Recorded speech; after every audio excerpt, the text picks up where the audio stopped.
Hi guys, something I really admired about Barack Obama when he set up his first administration was that he put a scientist in charge of the Department of Energy instead of a spokesperson for the fossil fuel industry.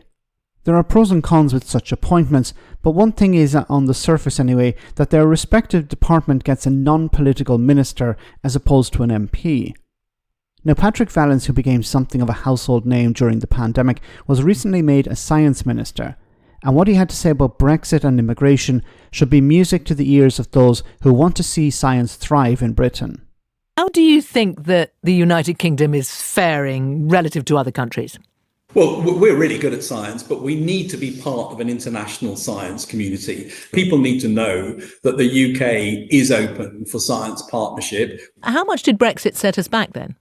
Brexit was definitely a problem for science. We were part of a very successful European funding scheme with very large collaborations right the way across Europe, which took a setback when we had to leave that scheme. And getting back into it has been a big achievement. And I'm really pleased we are back in it. So would you be pushing the Prime Minister to make a much closer relationship with other EU countries particularly, even if it comes at the cost of perhaps making concessions on free movement?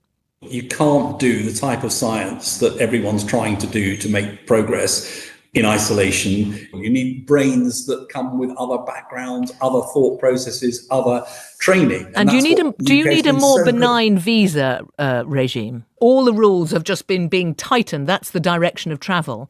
Is UK science going to suffer as a result of that? We know there's an impact of the difficulty of some of those schemes. And so that means that there is an opportunity there to try and make this easier again for people who do come in to do contributions to scientific knowledge creation and indeed to companies. So we've just got to be realistic as to how we do that. But we need to be as competitive as other countries in terms of attracting that talent. And do you know that the Prime Minister is signed up to that?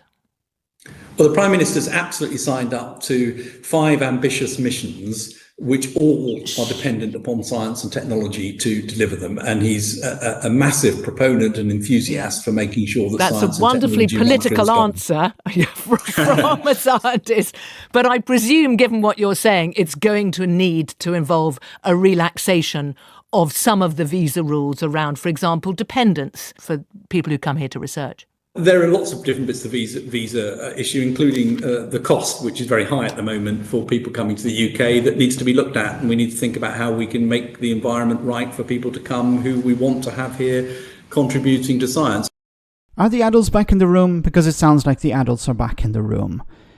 So a number of things to mention here. So look, if we talk about immigration in general, the problem that the previous administration had, it sort of created for itself, was that the Tories were focused on immigration. They thought, okay, our solution to most problems is to bring down immigration. And of course, that impacted science, it impacted different departments. And I mentioned before on the channel how, agriculture, hospitality were applying pressure to departments or, in select committees saying we need access to more workers. This was passed on to the Home Office, but the Home Office approach to immigration was, no, we need to bring it down.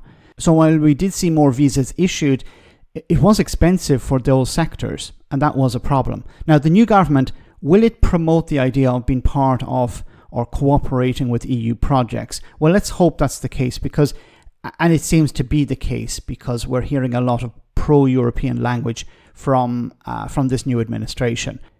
Now, of course, being part of some of these European projects could mean that Britain could access extra funding, which of course is really important at this time.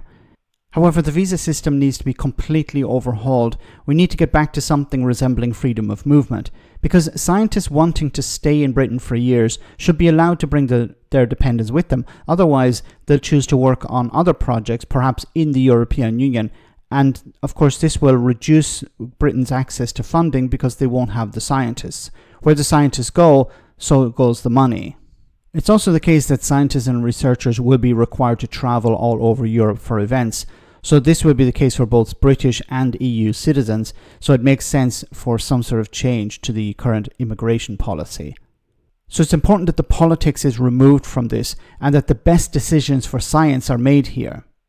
Also, another interesting fact is that because Patrick Vallance isn't an MP, he can be more honest about the impact of immigration and Brexit without having to worry about towing the party line or upsetting constituents. Let me know in the comment section, guys, what you think. As always, your comments are greatly appreciated. Thanks a lot.